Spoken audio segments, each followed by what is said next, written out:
Hi, I'm Jo, for those of you that don't know me, and I just wanted to come here and talk a little bit about Kundalini yoga and really about the benefits.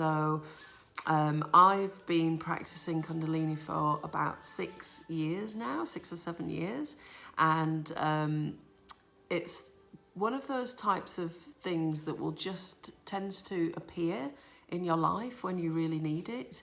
I know that's what happened for me and quite a lot of people that I've talked about, is that you might be thinking about yoga or suddenly it will appear, you'll see a flyer or you'll get invited to a class or you'll see an advert and it will really resonate with you. It's like there's kind of a calling to attend. And I always try to give a very balanced, down to earth description about what Kundalini yoga is, because it's a Raj yoga, so it's a regal yoga, and originally it was reserved for the royalty and the upper caste in India, and it was deemed as too powerful for the commoner to get their hands on, which I think is just brilliant. So now what happened was Yogi Bhajan brought the teachings over from India over to the West in the late 60s, early 70s, and started to really give the teachings, and there's such a wealth of teachings because it was prophesied that in these times we would need something to help us to get through our daily life. And I think you can see that the pace of life has just increased so much, even if you think back to like the late 60s, early 70s, and what kind of technical advances there's been since then. And basically we've got at our fingertips just the disposal of so much information. It's kind of information overload. We're really bombarded. Our senses, it kind of never stops. If you think for our kids, it's a completely different world to what we grew up in. And because of these advances, and because of just the pace of normal life, it's a lot harder for people just to deal with the day-to-day stuff. And this is why you see a lot more mental and emotional illnesses on the increase. So a lot of people come to class at the moment who have anxiety, depression, panic attacks, those types of things. And the good news is that Kundalini works not just on the physical level, but the emotional and the mental level. And I think that's so much more needed than the physical anyway. So you're going to get a workout, you're going to feel more flexible, you're going to come into the body, but you're also working on these different levels too. And in Kundalini, we're said to have 10 bodies, and not just the one physical one. So it's really interesting because you're working on all of these 10 bodies, including the radiant body or the electromagnetic field.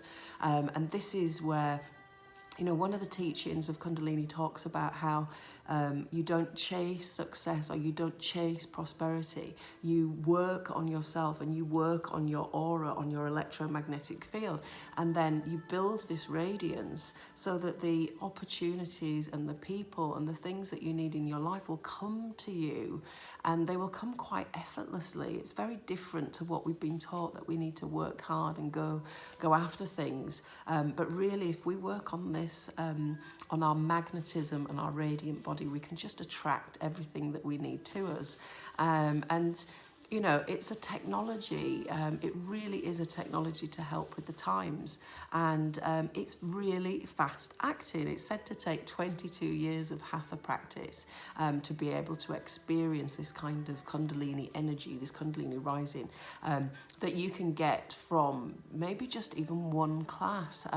One of my success stories that I've had this week that I wanted to share is that a lady came to class for the first time. And when I say this yoga's for everybody, it really is for everybody, because I have all different age groups in classes. Women that would never imagine themselves in a yoga studio, perhaps, right up to the age of 75 with hip replacements, knee replacements, a real spectrum of women, ordinary, normal women that have come and really embraced these teachings. And they've never, practiced any kind of yoga or meditation before a lot of the times. So I think, gosh, if somebody at 75 can be open to these teachings, then I don't really know what what excuse you've got for not giving it a go, if that makes sense. And I do tell people to come with an open mind, and and I'm really blessed that that's what people do. But these benefits, one of the ladies, she came this week and she shared with me at the end of the class that she'd not slept for more than 2 hours for the last 9 years, and we did a full kriya, and then at the end we did a relaxation and a meditation, and she got up and she just said, I just know I'm going to sleep tonight. And she went home and she had 8 hours sleep. So that's pretty impressive. So I'm still working on my husband to get him to try it. He's not quite convinced. But it's just incredible benefits. And a lot of people, the thing that people used to say to me at work is that they could tell if I'd been to yoga. So they could tell the next day at work, you've been to yoga, because you're different. You're managing things better, you're handling things better.